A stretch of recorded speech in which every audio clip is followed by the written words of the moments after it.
prece inicial hoje. Levante o dedinho, quem quer fazer a prece? Eu posso fazer. Ali. Posso fazer a música no início, aí depois alguém faz a prece no final. Para eu não Pode fazer ser, a prece Lívia. no início, cantar, tá bom? Tá Cantar bom. não, cantar, né? E depois a Lívia faz no final.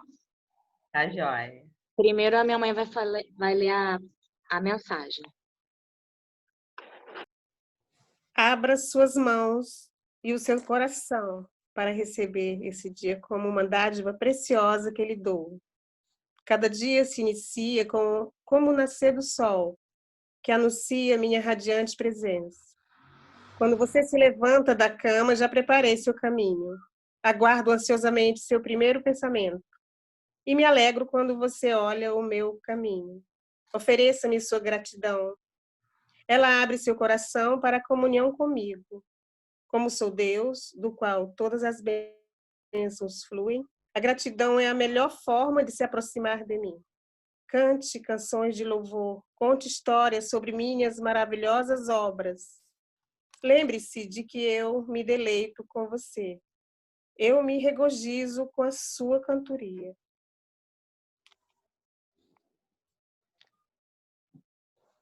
Vamos, Jesus, passear na minha vida. Quero voltar aos lugares em que eu fiquei só. Quero voltar lá contigo, vendo que estavas comigo. Quero sentir teu amor a me embalar. Cura, Senhor, onde dói. Cura, cura, Senhor, bem aqui, bem aqui. Cura, Senhor, onde eu não posso ir. Cura, cura, Senhor, onde dói, onde dói. Cura, Senhor, bem aqui, bem aqui. Cura, Senhor, onde eu não posso ir. Quando a lembrança me faz adormecer, sabes que a espada da dor entra em meu ser. Tu me carregas nos braços, leva-me com teu abraço. Sinto minha alma chorar junto de ti. Cura, Senhor, onde dói. Cura, cura, Senhor, bem aqui, bem aqui. Cura, Senhor, onde eu não posso ir. Cura, cura, Senhor, onde dói, onde dói. Cura, Senhor, bem aqui, bem aqui. Cura, Senhor, onde eu não posso ir. Que o amor de Deus nos cure, nos console, nos anime, que possamos todos os dias sermos gratos por tudo de maravilhoso que Ele nos dá, todo o aprendizado que vem em forma de dor, em forma de sofrimento, que saibamos agradecer, principalmente pelos livramentos que Deus nos dá, que nem sabemos que teríamos de passar por aquilo. Sejamos gratos pela nossa vida, por mais essa oportunidade de estudo e de aprendizado, que os bons espíritos possam abrir a nossa mente ao conhecimento, que possam nos ajudar a abrir o nosso coração ao amor, que enfim sejamos curados para que possamos evoluir. Graças a Deus. Graças a Deus. Graças a Deus. Quem quer ler o Evangelho hoje? Levante o dedinho. Não estou vendo ninguém levantar o dedo. Se quiser, eu posso ler também. Oba! Pode ler, então. Pode? Pode. Só uma observação. A página da Antônia, no final, falou que se alegra com a cantoria e a Nani começou a cantar. Ó, combinou perfeitamente. É isso Amo aí. essa música, Nani. Ai, bom. Ai, eu amo essa música. Ai, que maravilha. É o Evangelho, capítulo 13. Não saiba a vossa mão esquerda que o que dê a vossa mão direita. E o item, deixa eu ver o item mais perto. A beneficência. Então, capítulo 13, item 11.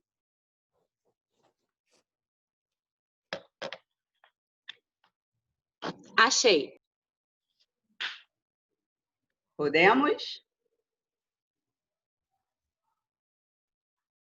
A beneficência. A beneficência, meus amigos, dar-vos-á nesse mundo os mais puros e suaves deleites, as alegrias do coração que nem o remorso, nem a indiferença perturbam. Ó, pudesses compreender tudo que de grande e de agradável encerra a generosidade das almas belas, sentimento que faz, olhe a criatura às outras como olha a si mesmo, e se dispa, jubilosa, para vestir o seu irmão. Pudesses, meus amigos, ter por única ocupação tornar felizes os outros. Quais as festas mundanas que podereis comparar às que celebrais quando, como representantes da divindade, levais a alegria a essas famílias que da vida apenas conhecem as vicissitudes e as amarguras? Quando vedes nelas os semblantes macerados refulgirem subitamente de esperança, porque, faltos de pão, os desgraçados ouviam seus filhinhos ignorantes de que viver é sofrer, gritando repetidamente a chorar estas palavras, que como agudo punhal se lhes enterravam nos corações maternos. Estou com fome. Ó, compreendei quão deliciosas são as impressões que recebe aquele que vê renascer a alegria, onde um momento antes só havia desespero. Compreendei as obrigações que tendes para com vossos irmãos. Ide ao encontro do infortúnio, ide em socorro, sobretudo das misérias ocultas, por serem as mais dolorosas. Ides, meus bem-amados, e tende em mente estas palavras do Salvador. Quando vestirdes a um destes pequeninos, lembrai-vos de que é a mim que o fazeis. Caridade, sublime palavra que sintetiza todas as virtudes. És tu que hás de conduzir os povos à felicidade. Praticando-te, criarão eles para si infinitos gozos no futuro. E enquanto se acharem exilados na terra, tu lhes serás a consolação, o prelibar das alegrias de que fruirão mais tarde, quando se encontrarem reunidos no seio de Deus, de amor. Foste tu, virtude divina, que me proporcionaste os únicos momentos de satisfação de que gozei na terra. Que os meus irmãos encarnados creiam na palavra do amigo que lhe fala, dizendo-lhes: é na caridade que deveis procurar a paz do coração, o contentamento da alma, o remédio para as aflições da vida. Ó, quando estiverdes a ponto de acusar a Deus, lançai um olhar para baixo de vós, vede que de misérias a aliviar, que de pobres crianças sem família, que de velhos sem qualquer mão amiga que os ampare e lhes feche os olhos, quando a morte os reclame.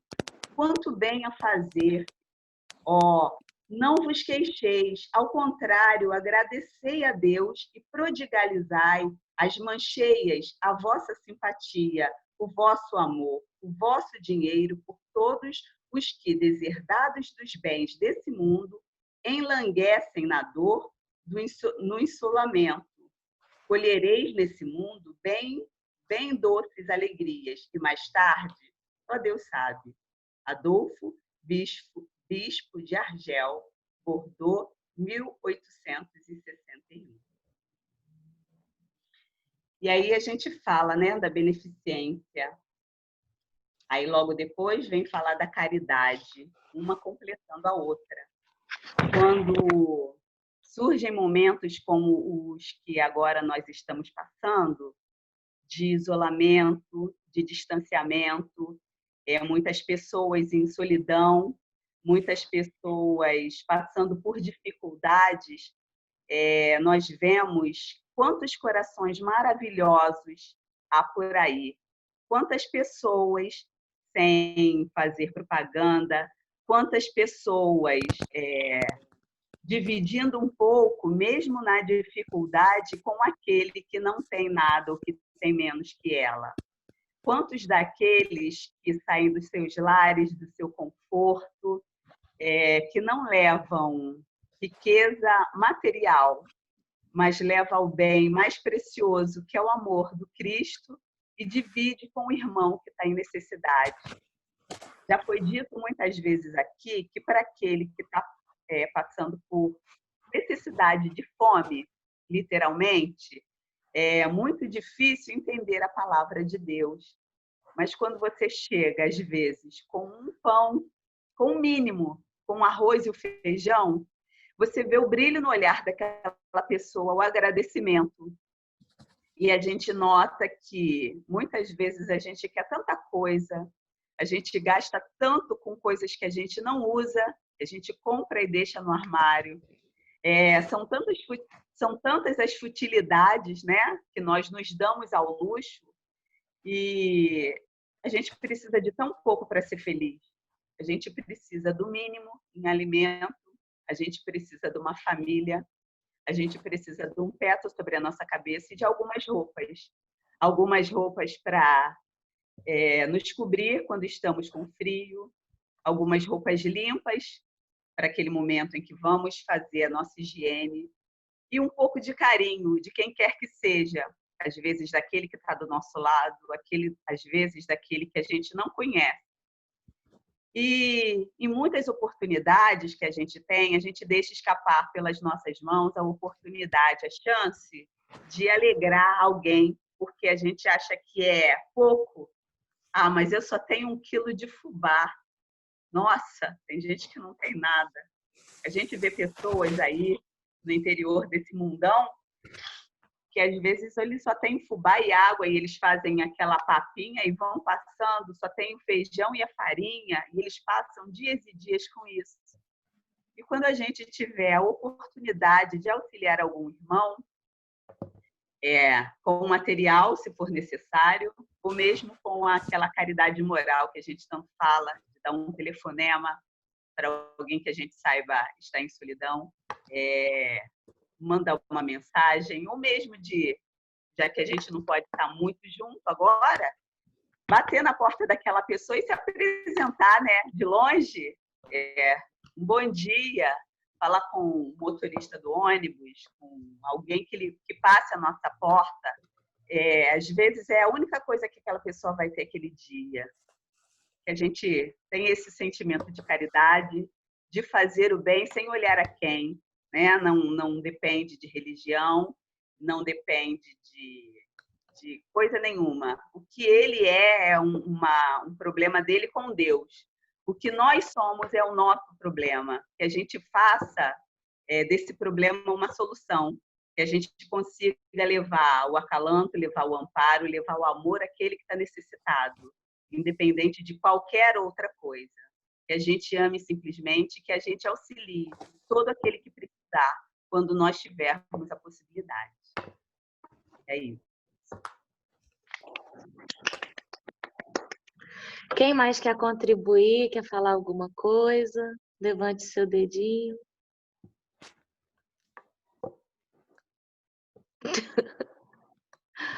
Vamos, gente.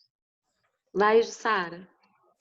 Só para falar que hoje, o que a Ana estava falando, eu estava vendo o jornal, e aí estavam falando que as pessoas que moram nas favelas, elas eram mais solidárias, elas recebiam os auxílios e aí repartia com todo mundo, com os vizinhos que estavam ali, né? Aí você vê que bonito isso. É tão pouco, às vezes o quê? Sei lá, um valor que seja. Às vezes a família tem tanta gente, né? Normalmente, às vezes tem, sei lá, 5 filhos, 4 filhos, e ainda assim, ainda pensa no próximo. E muitas vezes eu já vi o pessoal que a Nani até frequenta, que a Nani faz parte que vai levar o café da manhã nas ruas. Maria E de aí eu já Nazaré. vi o pessoal, Maria de Nazaré, falando que às vezes eles não, como eles já comeram, eles não pegam para guardar, eles dão para o outro. Não, eu já tenho. Eles não fazem essa questão como a gente, não, quero guardar para depois. Não, é para aquele momento. Eles vivem o aqui e agora. E amanhã, tipo, os lírios dos campos, aquela passagem que Jesus fala, né? Eles vivem literalmente assim. E era isso que eu queria falar. Lembrei disso quando você falou, que passou hoje no jornal. Eu ia até, levantei o dedo até que eu ia completar a fala, que muitas vezes na rua a gente, dando pão, tem sempre alguém que fala assim, eu quero um só, deixa o outro guardado, porque lá na frente pode ter alguém que precise mais. Né? E isso assim, é um aprendizado enorme para a gente. Né? Que a gente quer acumular e ele não, ele vive um dia de cada vez. Para hoje ele já tem. Quem sabe lá na frente alguém não tenha, né? Então ele cede para o outro. É lindo, muito bonito mesmo. Juliane Sanson. Eu estava ouvindo vocês duas falando, eu me lembrei. Eu acho que como é o verdadeiro valor da empatia, né? Essa é a verdadeira empatia, aquela coisa de me dá um só, porque eu tô pensando que o outro pode precisar também, né? E o quanto, na verdade, às vezes eu fico pensando, a gente ainda é muito preso na experiência, né? O quanto a gente ainda é preso na experiência. É muito fácil praticar empatia, porque eu já passei fome e eu sei o quanto isso é ruim, né? Mas, eu falando por mim, né? Eu nunca passei fome, né? Às vezes é muito difícil para mim me colocar nesse tipo de situação, né? Igual a gente fala, a gente tem essa coisa do guardar, né? Não, tem que guardar. A gente nunca passou por isso, assim. Eu fico pensando que excelente oportunidade para a gente aprender esse verdadeiro valor da empatia para que a gente nunca precise encarnar, ou até mesmo nessa encarnação, passar por esse tipo de situação, né? Valorizar, pensar no outro, em deixar para o outro, só a partir do momento que você sabe o que é sentir fome, né? Que a gente se esforce nesse sentido para conseguir ter essa empatia sem necessariamente experienciar a fome, ou seja, qualquer outro sentimento ou qualquer outra situação negativa que seja, né? Que a gente se esforce no sentido de conseguir exercer essa empatia com o outro, e seja numa necessidade física, né? De fome, de sede, mas a empatia eu acho que a gente tem que exercer em tudo na vida, né? Na necessidade emocional do outro, na falta de compreensão do outro. Às vezes o outro não compreende, e às vezes a gente se irrita, né? Como é que ele não entende isso que eu estou falando? E, na verdade, a gente não sabe da história do outro, a gente não sabe por onde ele passou, a gente não sabe o que ele viveu para ter esse tipo de pensamento. Né? Você olhar e ter essa compreensão também é empatia, né? Porque com certeza a gente não entende coisas que outras pessoas entendem, e a gente vai precisar da empatia dessas outras pessoas com a gente também. Então, assim, que a gente se esforce e consiga alcançar, né? Para que a gente não para que a gente não precise, numa encarnação, por exemplo, ter que encarnar e vivenciar isso para aprender a valorizar e olhar para o outro. É isso. Quem gostaria de falar agora? Levante o dedo. Priscila e depois Carla. Uma boa vivência que eu tive, Jussara, Suzana também, eu acho que só, né? Foi no Grupo Emmanuel e no próprio Leon Denis, as reuniões que nós tínhamos, o atendimento que a gente fazia às pessoas, né? Presente, não necessariamente a gente não ajudava materialmente, mas a gente ajudava com apoio, né? Espiritual e emocional. A gente se envolvia, assim, tentava não se envolver nos problemas que apareciam ali, e eram problemas muito sérios, né? Pessoas com sofrimentos assim enormes, e foi ali através do grupo, né? E até do próprio grupo mediúnico, onde a gente, nas reuniões mediúnicas, os espíritos vinham sofrendo muito, e a gente tentando evangelizar, tentando dar um pouco de conforto àquele espírito ali, a gente via aquelas dores e como a gente ficava muito impactado com aquilo tudo, e como eu comecei a enxergar a vida de uma outra forma, né? A gente começa a ver que, na verdade, a gente não tem nem o que reclamar, só tem que agradecer, né? E como a gente está podendo ter essa experiência de poder não causar, não fazer certas coisas, já que a gente estava se espelhando e vendo aquelas experiências ali, né? E quando a gente fazia o trabalho dos passes, às vezes a gente sentia, muitas vezes, a dor do outro, né? Às vezes a gente sentia o medo do outro, aquele sofrimento ali, a partir do momento que a gente se ligava àquela pessoa, né? E depois a gente fazia aquele atendimento no final, conversava com a pessoa, com o familiar, e a gente via aquele sofrimento. Ali foi um aprendizado muito, muito, muito grande, assim, é uma coisa assim que só quem passou ali nos grupos, ou até quem tem experiência também de ter essa vivência, né, no FEA, com o trabalho que a gente faz, vê como é importante, eu pelo menos cresci imensamente, eu nunca tinha tido nenhuma experiência com essa questão da caridade, de ajudar o próximo, e hoje eu não consigo fazer diferente, eu não consigo ter esse olhar, eu sempre tenho esse olhar do querer ajudar, do querer minimizar algum problema, porque, na verdade, graças a Deus, o espiritismo vem muito isso, né? Essa questão da gente olhar para o outro e essa questão da empatia. Vai, Carla, por favor. Então, como algumas já sabem, eu não moro no Brasil, eu moro na Inglaterra. E aqui, com essa história de pandemia no início, pelo menos no primeiro mês, foi bem assustador a falta de empatia das pessoas, porque as pessoas começaram a saquear os mercados. Você chegava no mercado, você não tinha leite, papel higiênico, que todo mundo, eu acho que acompanhou, que aqui fora, não sei se no Brasil aconteceu isso, e eu mesma me vi nessa situação, o medo de faltar comida. E aí pensar, não, mas eu tenho que pensar no próximo, mas e na minha casa? Eu vou ficar sem comida? E isso é um sentimento ruim, de você se ver numa situação onde você tem que pensar no próximo, mas você acaba pensando em você também, e você mesmo acaba não tendo empatia ao próximo, porque eu pelo menos pensei assim, com medo de faltar comida para mim, para o meu marido. Mas se eu não pegar esse ovo, de qualquer forma a pessoa vai pegar. Então, eu vou garantir para que, se eu precisar, e o medo também de retornar ao mercado, que aqui no início foi bem assustador, e isso é muito ruim, né?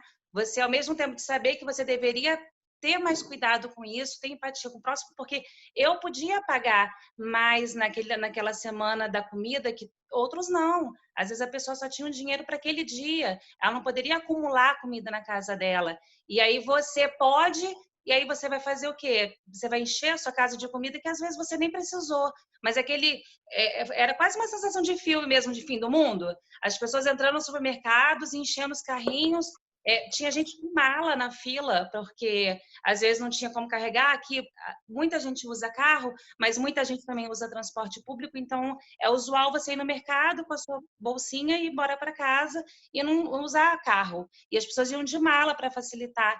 Então, assim, é muito triste e é ruim. Eu me vi nessa situação de tentar pensar no outro e ao mesmo tempo pensar em mim. E saber que eu deveria pensar nos dois, né? Então, é uma coisa que eu trabalhei nessa pandemia, de refletir e ver que eu achava que eu era mais caridosa do que realmente eu era, porque na hora de pensar que poderia faltar para minha família, eu pensei mais em mim, não pensei tanto no outro, né? Isso é uma coisa ruim, né? Que a gente às vezes acha que a gente pensa tanto no outro e às vezes a gente nem pensa tanto quanto a gente imagina. A gente tem que trabalhar isso na gente, porque quando realmente, enquanto tem comida na minha geladeira, é fácil dizer, eu vou doar, eu vou oferecer ao próximo, mas quando isso acontece com você, por N motivos, às vezes um desemprego, ou nesse caso que foi uma catástrofe que aconteceu com todo mundo, e aqui principalmente o medo, né? Então foi uma reflexão que eu espero que numa próxima situação, se Deus me livre acontecer, eu tenha mais essa empatia e não ache que se eu deixar de fazer, outros vão fazer, então eu vou fazer mesmo assim, né? É isso. Muito bem colocado. Porque somos humanos, né? A gente está sendo testado o tempo inteiro. E você sentiu medo, e todos nós, acho que se passássemos por essa situação, sentiria também esse medo. A gente ainda tem mais alguns minutinhos. Alguém quer complementar? Não, eu vi a Carla falando e pensei assim, mundo de provas e expiações mesmo, né? Prova total, assim, aquela coisa assim, a gente quer ter fé. Eu tenho fé, eu tenho fé. Você tem fé? Você tem fé que não vai te faltar nada? Então, peraí, né? Então, assim, é nesse momento eu falo que e a gente tem, eu e a Carla, a gente tem amizade já, né? Então, até na época, eu lembro que a gente conversou um pouco sobre isso, e eu lembro que na época a gente conversava e eu cheguei a falar, esse é um momento que, de muita provação da nossa fé, de acreditar em Deus e ter segurança de que a gente vai ficar bem, que vai dar tudo certo, e que nada vai ser diferente do que deve ser, né? Então, isso é muita prova mesmo. Eu acho que é uma situação muito, muito, muito difícil. Eu acho que eu já Mônica! falei. Ah, Mônica, desculpa. Vai, Não, Mônica. Vai, não, Moniquita.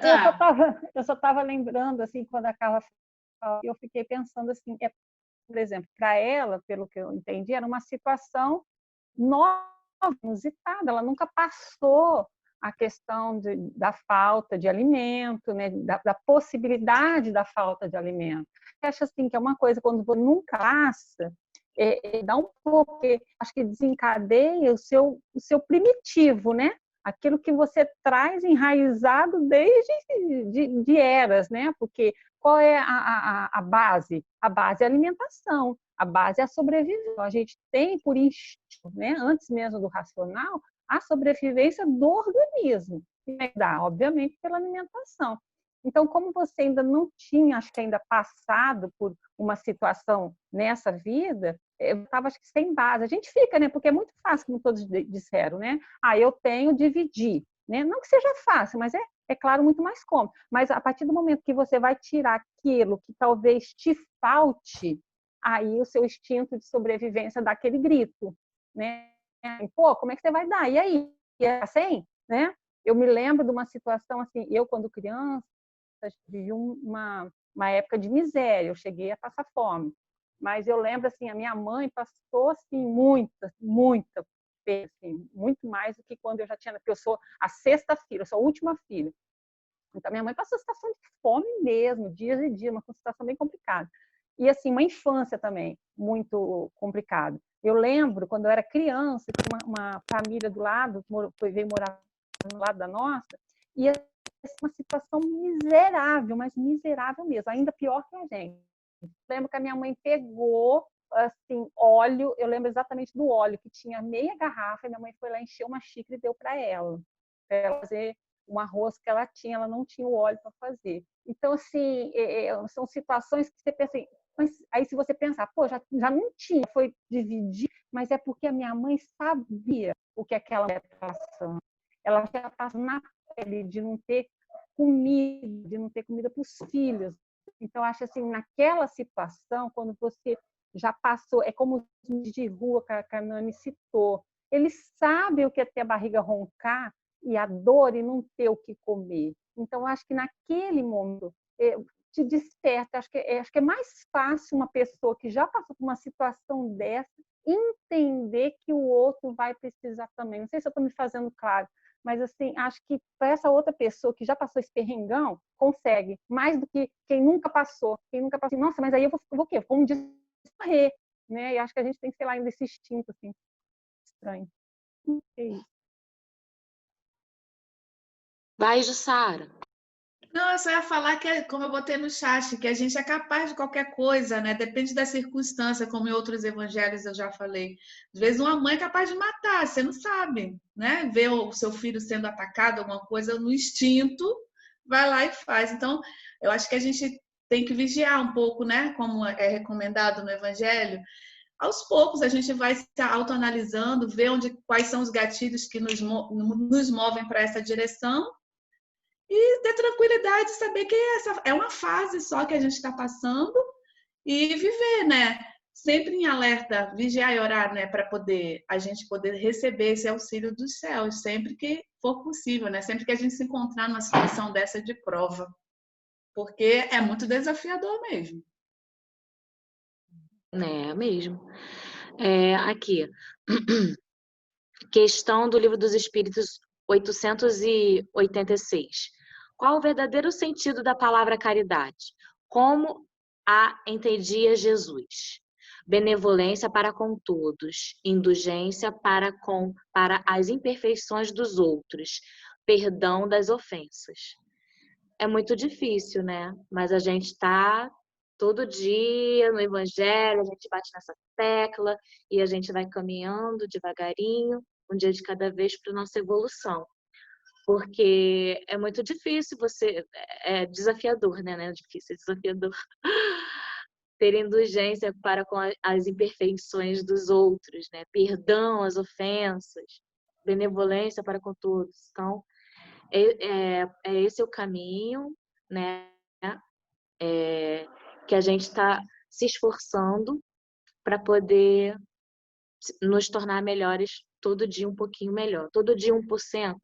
Aí no final do ano vai ter quantos por cento? Um montão, né? Bom, agora a Lívia vai fazer a nossa prece final e vai fluidificar nossa aguinha. Vamos fechar nossos olhos e agradecer, em primeiro lugar, enchermos nosso coração de gratidão por estarmos aqui nesse momento, unidos em um só pensamento, por estarmos bem em nossos lares, por termos a oportunidade de participar desse Evangelho todos os dias. Obrigada, Pai, muito obrigada.